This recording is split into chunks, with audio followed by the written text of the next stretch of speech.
سرکار نے فرمایا کہ ایک بندہ سفر بھی کرتا ہے، روتا دھوتا بھی ہے، چیختا چلاتا بھی ہے، بھوکا بھی ہے، ننگا بھی ہے، خاک آلود بھی ہے، پاؤں میں بھی چھالے پڑ گئے، خون رس رہا ہے، تو اللہ کی بارگاہ میں ہاتھ اٹھاتا ہے، روتا ہے، آنسو بہاتا ہے، چیخیں مارتا ہے، کلکاریاں مارتا ہے، ہچکی بندھ جاتی ہے کہ اللہ یہ دے دے وہ دے دے۔ کیوں دیں بھائی؟ چپ پھٹ جا۔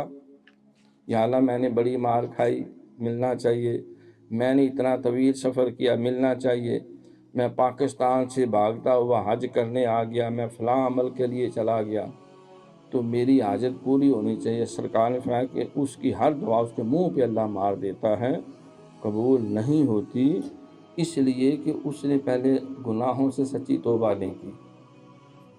اس کا رزق حرام، اس کے کپڑے حرام کے، اس کا خون حرام کمائی سے بنا، اس کے جسم پہ گوشت حرام کا، وہ سراپا حرام میں ڈوبا ہوا ہے، تو بھی اس کی دعا کیوں قبول کی جائے؟